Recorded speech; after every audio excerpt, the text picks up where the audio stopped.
Have you ever wanted to date a ghost? Me neither, but today I find myself doing exactly just that as we check out and play the appropriately titled indie dating sim game known as Speed Dating for Ghosts.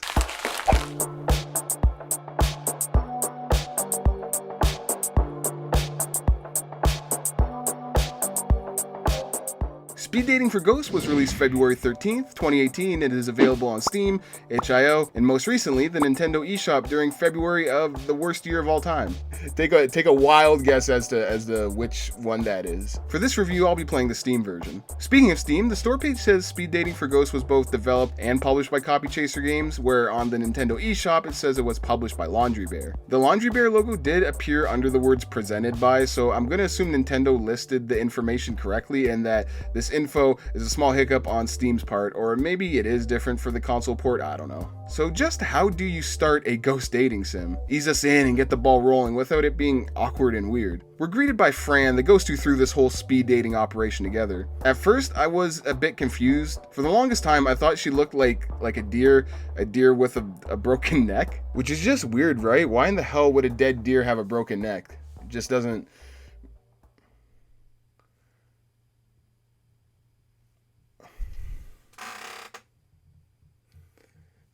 Fran lets us know that speed dating is as simple as sitting in a spot and waiting for someone else to sit across from you. When the bell rings, you chat to the ghost opposite of you for a couple minutes, and once the bell goes off again, it's on to the next the next ghost. We have 3 different rooms to choose from. The Room of Palms, Room of Liars, and the Room of Black. We don't know anything about these rooms besides their name and the symbols that represent them. Whichever you want to pick is completely up to your own discretion. But how do these dates go exactly?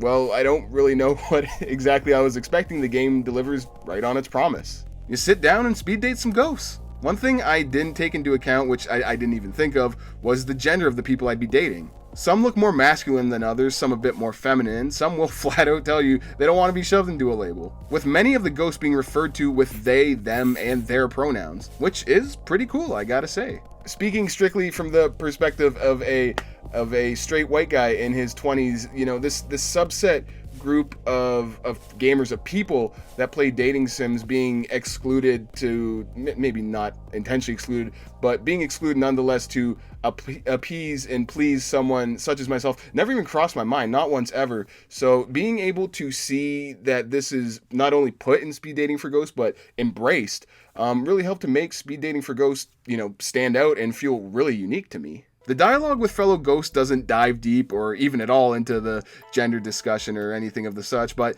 instead who they are and how they got there. Some ghosts died young, some died old, some died recently, some died during the plague. Looking at you, Spooky Pete. With no real quote-unquote gameplay being here, the success of Speed Dating for Ghosts rides almost exclusively on the writing of the dialogue. Read a text box, continue, read another text box, continue, choose a dialogue option for yourself, read another text box. You see where I'm going here. These aren't regular text boxes, they're speech bubbles. Anything the ghosts have to say are short and to the point, but conversational, mind you. The fact I was able to properly gauge and get a gist of who these people were in both their past and post-mortem life showcases the quality of writing Speed Dating for Ghosts has to offer. Less than a handful of words appear in the speech bubble per interaction. A limitation on words and serious subject matter creates the perfect storm combination of making conversation feel quick but still important and not dull for a single moment. All conversation isn't half-hearted, pessimistic, dark chit-chat though, mind you. There's some real snarky humor, goofy moments, and lines that'll make you do a double take. Mr. Leon here doesn't even want to date anyone. His sole purpose for being here is to find someone to help him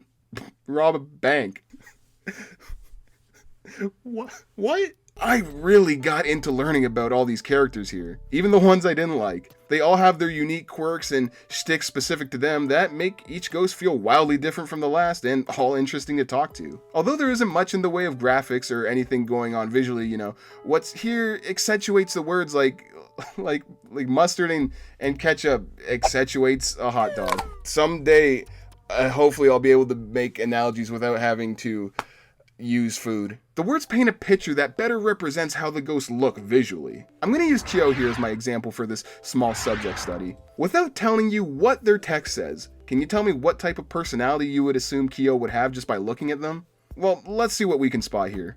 They're curled up in a ball, very distant, sheltered defensive body language. They don't want anyone or anything invading their personal space. They're kind of sad looking too, wouldn't you say? Frightened almost. Bags under their eyes like they're tired from the weight of the world being on their shoulders. Sweating so much they look like they've just got out the sauna. Horns, but small horns. A small, cheeky, sinister side perhaps? Barely poking out from underneath all the very visible anxiety, stress, and worry. They want to engage, they're just not the type to do so despite wanting to be. This is what I'm assuming of Kyo's personality just from looking at them. Their eyes stretch from a dazed glaze to a regular stare when alerted. Sweat flies like an exploding water balloon when they're startled. And every once in a while, a slight smile will creep out. Just make sure you don't miss it when it happens, it's a rare sight. Very small, subtle details like this are present with almost every ghost you talk to. Example number 2 is our good pal Riley here. Once again, let's not check out words yet, only character design and body language. Jacked physique, folded arms, relaxed lean, football sticking out of his head, smug cocky grin, sometimes makes a little kissy face that looks like the cat face :3. I'm getting the impression that Riley is a conceited, saucy jock with a bit of a troll side, maybe a large troll side. This is exactly how Riley comes off to me.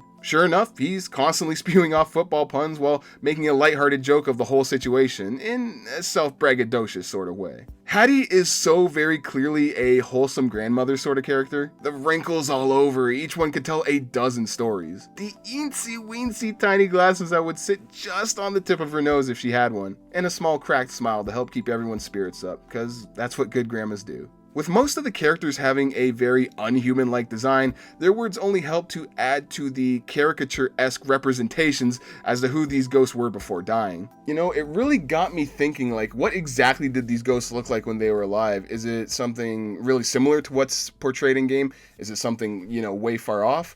I'll never be able to know, and neither will you. And that's kind of the beauty of it all, isn't it? I seriously dig the art of this game. We have black lines and the color white. That's about it. Perfect for a whiteboard. Everyone has an abstract and intricate yet simple design. The ghosts clearly had a long time in the design process to make sure they gave off the proper aura and presence put in place by the dialogue. Some of the smaller, more delicate visual details that would maybe even go unnoticed for some people only add to the tone and atmosphere of the conversation. Does the text box have curved lines, or does it appear a bit more corroded? Is the background color bright and vivid, or is it dark and gloomy?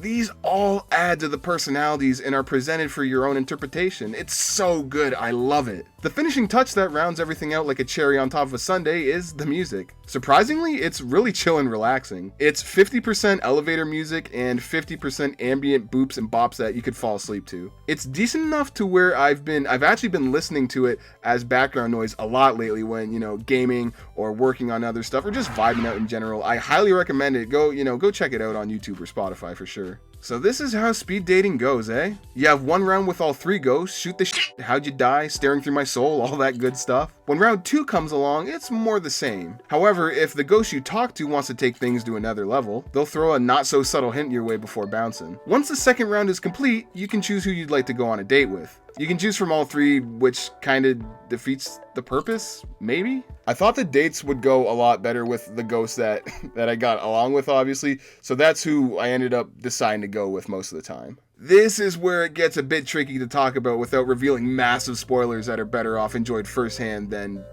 being spoiled. Outside of the awesome execution of the characters, I'd say the end of the line dates with each ghost are some of the most enjoyable moments the game has to offer. Will they love you back? What do you do together? Do you learn more about them? What happens after the date? The same way I pondered what the ghost would have and could have looked like in human form, some of the dates let you use your own imagination to fill in the blanks. I appreciate that idea of unanswered suspense as a cliffhanger. Come to your own conclusion. Good stuff. If you want to experience everyone and everything speed dating for Ghosts has to offer, you're in luck. Talks with Ghosts aren't a one-time deal. You can return after the fact and return to all of them. Once we complete the dates with the 9 available candidates, we go to hell. No, literally. Welcome to the bottom of the well. Turns out, hell is pretty nice. An ideal vacation spot that looks pretty similar to Florida. No coincidence, none at all. Here in hell, we go on dates with Andy. Oh, I guess this is where the wild things go when they die. Agatha, ew. And...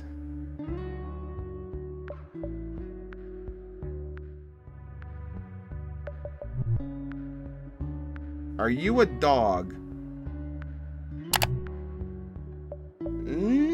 I I don't know if I really want to be doing this anymore. What the hell's a dog even doing in hell anyway? Is the dog that bit Caesar Milan down here too? The dates in hell are similar to the other dates from before. Round 1, round 2, then date. If you're so inclined, you can go back and date the other ghost you didn't pick the first time, just like before. Once we've dated all 3 speed dating participants in hell, we're tasked with making the hardest decision yet. Who do we ask out to the big dance? Our choices? Literally everyone. Well, since Leon's unavailable because of his shadiness of being a career criminal resurfacing, he's out of the question. Not that I wanted to dance with a shark bank robber anyways. I promise it's not you, Leon. It's me. I ended up going with Kyo. They're the one I felt I meshed the best with. They're a completely paranoid nervous wreck, but it's all good. Like any relationship, you gotta take the good with the bad and, roll with the punches. Because we're both dead, we have an eternity to work on things and help one another out.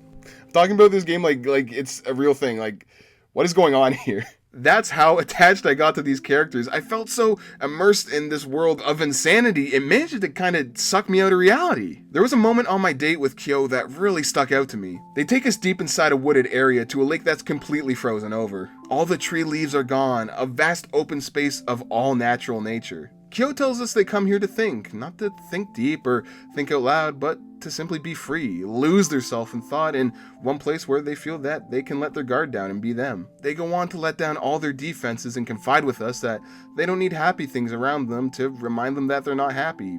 They need sad things. Blew me away, just totally, completely blew me away. And it wasn't even really that, that the words resonated with me, so to say, but more or less the fact that the words really had, the power oomph and impact behind that. I think the devs really strive for when giving Kyo this dialogue here. And, that's the one thing I really got to give him a ton of credit for, is making it feel like I, the player, successfully understand almost everything about this character, the inner workings, the emotions, all that kind of stuff. Perhaps more than any other video game character I've ever talked to, period. In the span of about an hour, I feel as close to Kyo like I would have if I had known them since I was a little kid. Like we've been ultra close friends for decades even. These ghosts seem so realistic and relatable. Like I was having genuine conversations with actual people. That's how good the dialogue and character development is here. Similar to the dates, once you finish the final dance with your first ghost, you can replay the dance with a different ghost, even the ones you didn't enjoy being around. Once again, to completely, avoid spoiling all outcomes for you, I won't, go into detail with each specific one, but I will say they're all very suiting, put a big, dumb, Grinch-esque smile on my face. Some are neatly tied up in a bow, so you can, fully understand what happens. Some are left on cliffhangers, but all of them are just totally awesome. Doing all there was to do and seeing all there was to see, speed dating for Ghost took me about 3.5 hours to get through, but it felt like the quickest 3 hours I've ever spent in a game. No joke, it felt like I only played for 30-40 minutes tops. I guess it is true, time flies when you're having fun. I feel like speed dating for Ghosts is a hard recommendation despite having little to no flaws from what I experienced when playing. I'm just not sure how many people want to have hypothetical dates with a bunch of crazy looking ghosts. If you like your video game characters to have just that character, I'd say pick this game up for sure. If you're into dating sims where you have to spend dozens upon dozens of hours doing small side quests and showering potential lovers with gifts to win over their heart, a legitimate dating sim game, speed dating for Ghosts probably won't scratch that itch. If you want to chill out and kick it with some weird looking ghost homies while chuckling every now and then and attending a few field trip detours along the way, then check this game out. Just know these relationships aren't fully explored over a long period of time and lack the depth and true complexity that most of the popular dating sim games have. Good music, fun characters, an interesting concept, and wacky story. It really is a complete package. Everything speed dating for Ghost brought to the table was solid and entertaining to play for the short time that I did. Sadly, I have to come back to reality where I have to have crushes and love interests on humans, because anything outside of that would just be absolutely weird, right? It would just be really... It would be really, really weird. It'd be weird.